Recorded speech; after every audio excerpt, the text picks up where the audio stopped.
News Media at Curlfest 2017. And we have a guest today now, don't we? We do have a guest right now, a very important guest. She looks great. I'm just trying to be like y'all. Y'all are amazing. I'm just trying to be like y'all so I can get in where I fit in. Well, she looks great, but she's also a very serious mind on a lot of subjects. She's beaten the New York City Department of Education into submission a few times. Shout out to the DOE. And she also has helped us get our heads on straight about this issue of hair and the larger aspects of it. Lurie Daniel Favors. Thank you. I appreciate that introduction. This is a wonderful time, so I'm really glad to be here and be able to talk about all of those issues with you guys. And it's a family affair for you. It is, and if one of my children runs up to me, we have pre-warned you all that is what may happen because we just can't control it. It's a family day. That's what we do. Yes. The whole family. She's smiling at us now. Hi. Adorable. You guys can't see, but her daughter's waving and saying, "Mommy." Doing a lot So of cute, things. so cute. Thank you. Thank you so much for joining us today. Okay, Of course. so I'm ready to get to the meat and potatoes. Yes. I'm a meat and potatoes girl. Yes. Let's get into your article that you wrote about Shea Moisture, the 4 things we can learn about their fail. Yes. So I think, one, I just want to throw up the fact that Shea Moisture has done a lot of wonderful things. They are Absolutely. an organization that is employing black people, that is empowering them to embrace their cultural standing. Right. However, I think we could see that over the past recent amount of time, their marketing has suffered from an inability to speak to their need to grow and expand while staying true to their base. And in that article, I just wanted to, because I thought that the mistakes that they made were really something that we see across the board when it comes to black-owned definitely businesses agree. trying to expand. I agree. And One- we love them enough to gently correct Yes, them. That's yes. the point. And we really Like have an to auntie, say, you were we coming have to at be her. like the auntie, and we don't have enough of us, and we don't have enough capital, and wherewithal to just throw ourselves away, No. right? So Right, if we make absolutely. a mistake, we don't have a community culture that says we can just, okay, you made a mistake and you're done. We have to work with you because, quite frankly, we need all of us, right? That's right. But some of the things that I thought some businesses could learn from Shea Moisture was, one, the idea of expansion within the black community. A lot of times we think when we have to expand, we have to go, and if you're not in the black American pool, then your next option is to go into the white community or to non-black or communities for your marketing. And what we have to realize is that the black community is a very small portion of the broader Pan-African community. Absolutely. Women who need products from black-owned product producers are worldwide. We need to begin thinking internationally. We need to begin thinking about the Pan-African diaspora as our market base. That is going to require us as black Americans to really think about things that we typically don't when it comes to small business growth and development. But if we're talking about staying true to a black market, we have to recognize black Americans are not the only portion of that market.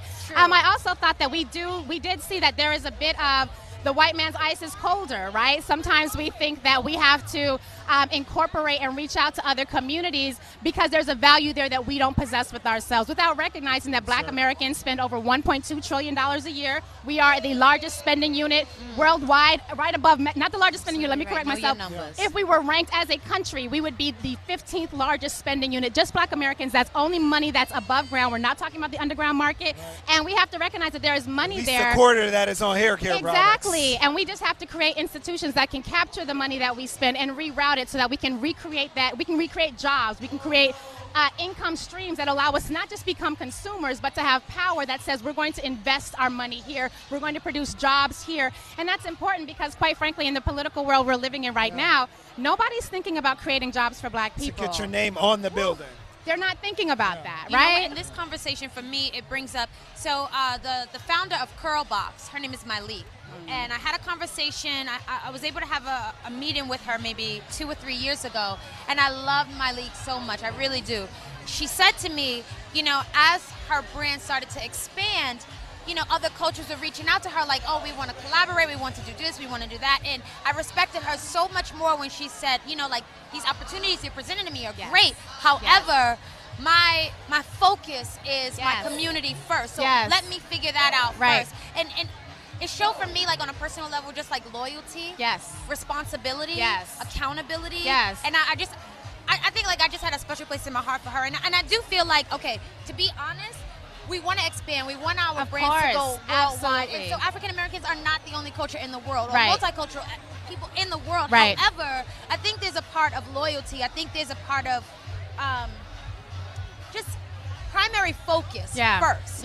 Instead of just kind of saying, you know what, let's step back for a second because other money is calling. And see, and I think that's what it felt felt like That's for me, it was huge. like a little bit of betrayal, and I was like, gosh, I love Yes. this company. How can I Yes. still support them and tell them that, like, I don't necessarily care for this ad? Right, right. And I think that's the type of relationship that black consumers need to have with black-owned businesses. Because we have to be able to say, sis, I support you, but your services are failing in this area. Now, I'm not going to put you on blast on Yelp. I'm not going to come for your neck. I don't need to clap at you, and I don't need to engage in the No, back. 'cause this is But love. I do need to pull you to the side and say, you have a product that is going to meet some needs. Your service provision is faulty. Let's talk about how we can improve that, because I want to be able to bring more people to you. I want to be able to recommend people to you, but I need you to meet me halfway. I need you to get a sign in the window that tells people when your hours are, and I need you to be there when your hours open. Customer service, business training, these are things that our community has not had a lot of access to. So we have to be critically conscious and aware in how we approach even our criticism of those companies that may fail us. And I think what's really important is that there's this book called Our Black Year by Maggie Anderson, and she talks about the out of fact Chicago. that, yes, Yeah.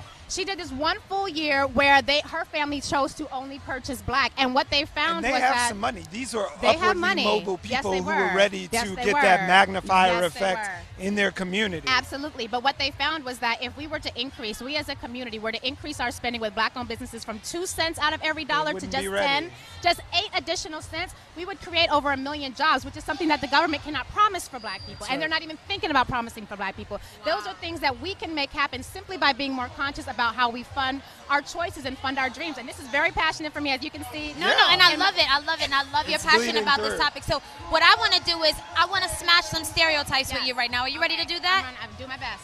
What do you think about people relating Afros with activism Listen. or feminism? What Your does hair Afro represent for you? Listen, I know some Afros who are about it. I know some Afros who I would not trust to watch my dog. I know some sisters with perm who I would go to the front lines with, and I know some sisters with a perm who I'd be like, you know what? How about you just stay home on this one? For me, your hair, that's not. I need to see your heart, your conviction, and your commitment. I will say this, however. Black women who have made a commitment and a decision to embrace natural hair, I feel like are some of the most powerful people in the community, because they have said, I know what the standard of beauty is. I know how that standard could impact my life economically. I know how it could impact my life and my career and my profession. I'm going to confront it anyway, because it's that much more important that I be in tune with who I am. Yes. And I'm going to face those risks, and I'm going to, on a daily basis, confront people who are going to remind me that I'm stepping outside of the norm because of that. And it's almost as if you're signing up for a training or a boot camp. I feel like there is a genius there and a power there with the natural hair community that for those of us who are open and thinking about things, we need to be at the forefront of some of these issues. You can't walk out with a head like this and confront what the world has to tell you and not develop some strength that I think is a resource we need to think more critically Or you about. could, but that would be unfortunate. It would be. Which, let's piggyback off of that. Does natural hair make you socially conscious? No, not at all. No. What makes you socially conscious? Your commitment to understanding and loving black people in spite of the trauma work. that teaches us to hate us. Yes. Amen. Yes. Yeah, I'm trying to love my people more than I was taught to hate my people, and that's a day-by-day thing. It don't matter what your hair look like. Now, on your website, there is something that you attribute to hearing from Harriet Tubman about loving folks who've been trained to not love themselves. Right. So she has this quote where she says she freed hundreds of slaves. She could have freed hundreds more had they known they were slaves. And that strikes me because you've got whips, you've got chains, you've got like clear slavery, like plantation, you've got it there. But people were conditioned and born into these things and did not recognize them as wrong. And one of the things that there's a quote that always reminds me of that says the hardest thing to do is to love a people who were taught to hate themselves. But revolutionary love is the only type of love that's going to get us out of the situation. We're not smart enough to think our way out of it. White supremacy is a 24/7 machine. We have to commit to loving our people more than we were taught to hate each other. That's the only way we're going to create opportunities for freedom. So I love everything about you. Thank you. You are just, you have a beautiful aura about Thank yourself. you. Thank you so much for sharing that with us today. I love that I energy. appreciate it. I If appreciate you it. can describe your book, Afro State of Mind, in one sentence, what would you say? The natural hair journey as a metaphor for blackness, what happened to us and what we need to confront in order to heal. So all this energy that you see in this vibe that we're feeling, this is Lurie all of the time. But this is the thing.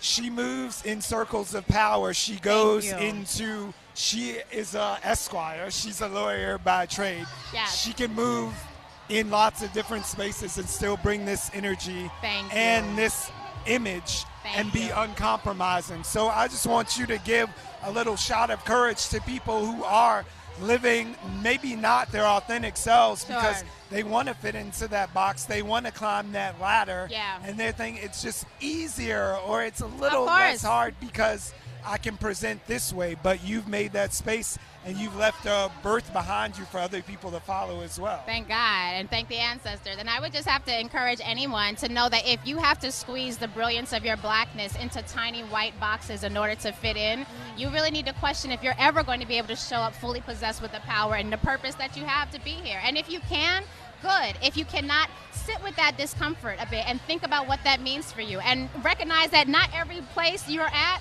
is the time to draw your line in the sand. This might not be your black girl ride out moment. You may need to think about, put some money away, plan properly. In fact, speaking of an attorney, go to clsj.org to look at our entire 4 You better plug, girl. You better plug. Before you get yourself in a space where you're leaving your current environment. But just be aware that we are brilliant people, and this society has raised itself and grounded itself in creating a space where we could never shine. And you'll never be able to be who you fully are until you can walk in your authenticity as an African-descended person. So love yourself, work on it, draw your line in the sand when it's the right time for you. Can you drop that resource on us one more time? Yes. One of my favorite places in Brooklyn at Medgar Evers. Yes, the Center for Law and Social Justice at Medgar Evers College, where I am privileged to serve as general counsel, the attorney there under the leadership of our director, Esmeralda Simmons. Visit our website at clsj.org. We have on our YouTube page a full series dedicated to financial empowerment, which kind of touched on the Shea Moisture issues, and just look to really work to using the law to empower African-descended people. So or if you just want to see beautiful professional women who happen to be naturals doing the damn thing like it really can be done, just go check out their website. They're all there smiling and lovely and professional and a great resource in the community. And so if nobody told you today, I just ma'am. want to tell you I love you, and I am so grateful that you are here. Thank you for everything that you are sharing with our community. Thank you. It's a privilege. What she said. Thank Thank you, guys. Thank you so much, Lurie. Stay tuned. We ain't going nowhere, and you better not either. If you are not here at Curlfest 2017, you can be with us online. Go to Main Moves Media or Bree Scalark or Follow B_Vine. That's right. And what's your social media? Afro State of Mind at Twitter, Instagram, YouTube, Afro State of Mind. One word. can we pay some bills for a second? We can pay some bills, absolutely. So thank you to Shea Moisture for your sponsorship. we That love love you. again. Yes. Thank Love you guys. to We Main love you Moves guys. Media. Who else are we thanking today? Sponsoring our lovely roving cam out here. Beauty Link. Beauty Link.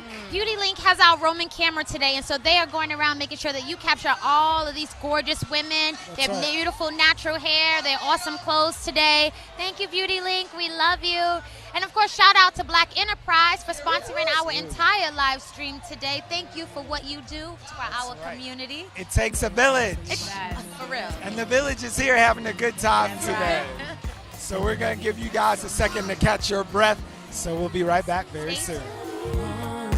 You're watching me.